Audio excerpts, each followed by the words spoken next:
চলো বন্ধুরা, আজকে আমরা একটি নতুন জায়গা ঘুরে আসি। প্রথমে আমাদের এই যাত্রায় দলের প্রত্যেকের পরিচিতিটা জেনে নেই। মনিদীপা, লিজা, তন্ময়, obviously Tista, বিপ্লব, দেবাশিস, সিম্বা,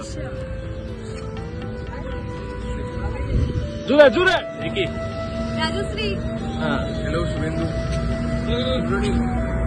নীলাদ্রি, জুরে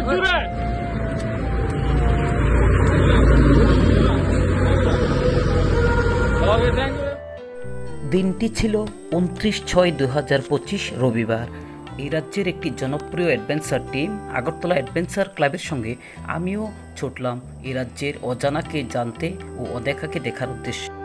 ভোর 6:30টায় আমরা প্রত্যেকে আগরতলা রানীর পুকুর জিঞ্জার হোটেলের সামনে আমরা প্রত্যেকে জড়ো হয়েছিলাম। সেখান থেকে বাইকে, যার যার স্কুটিতে, গাড়িতে করে আমরা ছুটলাম আমাদের গন্তব্যের উদ্দেশ্যে। কিছুক্ষণ পথ চলার পর আমরা সিদাই মোহনপুর স্থিত লেকল্যান্ড ক্যাফেতে আমরা আমাদের প্রাতরাশটা সেরে নিলাম। আমাদের দলের একজন গুরুত্বপূর্ণ সদস্য তিস্তা, সে খাবার পরিবেশনার দায়িত্বে ছিল। পাশাপাশি দলের পরিচালক শুভদা আমাদের উদ্দেশ্যে কিছু বার্তা দিচ্ছিলেন, আমাদের এই ট্রেকিং কীভাবে করতে হবে। যাই হোক, প্রত্যেকে পেট পরে একচুট খেয়ে নিলাম আমরা, কারণ আমাদের দীর্ঘ পথ যেতে হবে পায়ে হেঁটে। আমাদের এই প্রাতরাশের মেনুতে ছিল রুটি, তরকা আর সেদ্ধ ডিম। এই খাবারে কোনো সীমাবদ্ধতা ছিল না, যার যত ইচ্ছা খেতে পারো। প্রাতরাশ সেরে আমরা আবার ছুটলাম আমাদের সেই গন্তব্যের উদ্দেশ্যে। আমাদের গন্তব্যস্থলটি ছিল খোয়াই মহকুমার চাম্পাহাওরে 18 মুড়া রেঞ্জে। সকলের কাঁধেই ভারী ব্যাকপ্যাক, মুখে প্রবল উৎসাহ।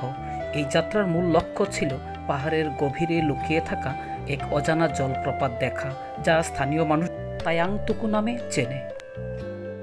আমাদের এই যাত্রাপথ খুব বেশি মসৃণ ছিল না। যানবাহন নির্ভর এই যাত্রায়ও আমাদের অনেক ব্যাগ পেতে হয়েছে, কারণ খোয়াই রাস্তা নতুনভাবে করা হচ্ছে। পাহাড়ের ঢাল কেটে, ফলে রাস্তায় ধুলোয় একাকার। এরই মধ্য দিয়ে আমাদের যেতে হয়েছে আমাদের গন্তব্যের উদ্দেশ্যে। মাঝখানে কিছুক্ষণ আমরা আবার একটু বিশ্রাম নিয়ে নিলাম। পেছনে যারা রয়েছে ওরাও আসবে, একসঙ্গে আবার ছুটব এই উদ্দেশ্যে। তারপর আবার ছুটলাম আমাদের লক্ষ্যের দিকে। এই যে জায়গাটি, সেই জায়গাটির নাম খোয়াই তেমনি বাজার। সেখান দিয়ে বাদিক ধরে পাহাড়ি রাস্তা দিয়ে আমাদের যেতে হয়েছে আমাদের সেই লক্ষ্যে। প্রায় 2-2.5 কিলোমিটার যাওয়ার পর আমাদের সেই যানবাহনের রাস্তাটা অনেকটা সংকুচিত হয়ে আসলো, ফলে আমাদের পক্ষে আর এগোনো সম্ভব ছিল না। তখন প্রত্যেকেই আমরা যার যার বাইক, গাড়ি থেকে নেমে আমরা সেই ট্রেকিংয়ের উদ্দেশ্যে আমরা ড্রেস আপ করে নিলাম। প্রত্যেকের চোখে মুখেই একটা উৎসাহ, একটা আনন্দের ছাপ। আমরা আজ নতুন একটি জায়গা আবার দেখব, তোমাদের সামনে তুলে ধরব। প্রত্যেকেই ছুটলাম এবার পায়ে হেঁটে এই পাহাড়ি পথ দিয়ে। এখানে প্রত্যেকে নিজেদের মধ্যে একটু আলাপ আলোচনা করে নিচ্ছিল এই পাহাড়ি পথে কিভাবে একজন একজনকে সেভ করবে, কিভাবে চলবে। প্রথমে এই আগরতলা অ্যাডভেঞ্চার ক্লাবের সেই ট্র্যাডিশন মেনে আমরা এখানে জাতীয় সঙ্গীত করে নিলাম। তারপর আমরা ছুটলাম সেই পথে। প্রথমে আমাদের পথ ছিল তুলনামূলক সহজ। সূর্যের আলো তখনও পুরোপুরি বেরোয়নি। পায়ের তলায় ছোট ছোট পাথরের শব্দ, চারপাশে পাহাড়ি পাখির ডাক আর দূরের ঝিরঝিরে জলের আওয়াজ, সব মিলে এক অন্যরকম অনুভূতি তৈরি হয়েছিল। কিছু দূর গিয়েই রাস্তা ফুরিয়ে গেল। এবার প্রবেশ করতে হলো ঘন জঙ্গলে। গাছপালার ছায়ার আলো ঢুকছিল না বললেই চলে। এরই মধ্যে দলের একজন বলল, সাবধানে চলো, এখানে সাপ থাকতে পারে। তখন প্রত্যেকেই পায়ের দিকে খেয়াল রেখে এগোতে লাগলাম। কোথাও পা পিছলে পড়ে যাওয়ার মতো অবস্থা, তবু কারো পিছু হটার ইচ্ছে ছিল না। যত এগুচ্ছি ততই ভয়ের পথ সামনে আসছে। বাঁশের লাঠি ভর করে মাঝে মাঝে গাছের শিখর ধরে এগোতে থাকলাম। কোথাও বিশাল জলরাশি, কোথাও বা বড় বড় পাথরের টুকরো।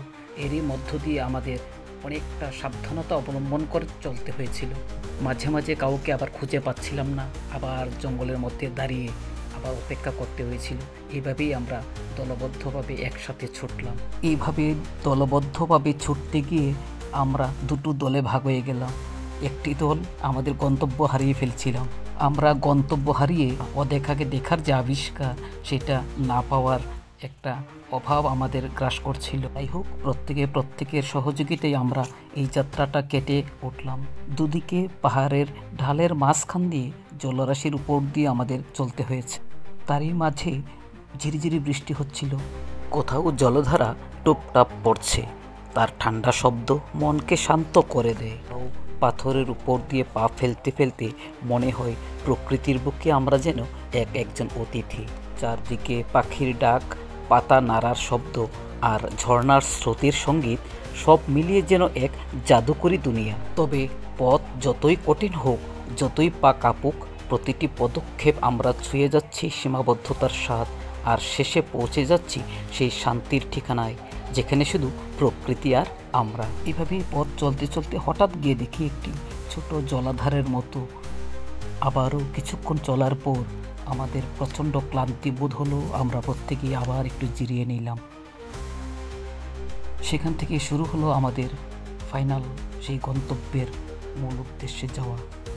এইভাবে পথ চলতে চলতে ক্লান্তি যখন আমাদের শরীরকে থামাতে চায়, মন তখন ফিসফিস করে বলে, থেমে যেও না, কারণ তোমার গন্তব্য তোমার অপেক্ষায় আছে।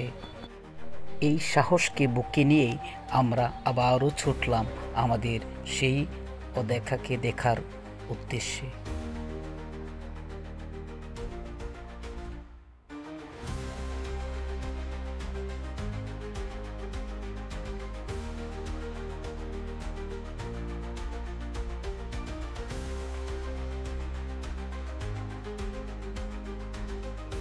প্রায় 1.5 ঘন্টার ক্লান্তিকর পথ চলার পর শুনতে পেলাম প্রবল জলের গর্জন। সামনে গিয়েই দেখি সেই বিস্ময়, পাহাড় থেকে জলের ধারা গর্জন করে নিচে পড়ছে। সূর্যের আলো সেই জলের কণাগুলোকে যেন রংধনুর মতো ঝিলমিল করছিল। তখন কেউ ছবি তুলছিল, কেউ স্রোতের ঠান্ডা জলে ভিজে নিল। চারপাশে পাহাড়ের নিস্তব্ধতা আর ঝর্ণার গর্জন আমাদের হৃদয়ে দিল এক অদ্ভুত শান্তি।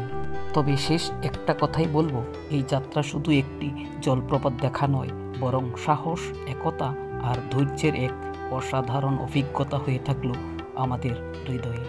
এইভাবে আমাদের যাত্রা যখন শেষ হয়ে যায়, তখন দূরে দাঁড়িয়ে থাকা ঝর্ণা, বাতাসের শীতল ছোঁয়া, সব কিছু মিলিয়ে শুধু একটাই অনুভূতি, এটাই জীবন, এটাই স্বাধীনতা।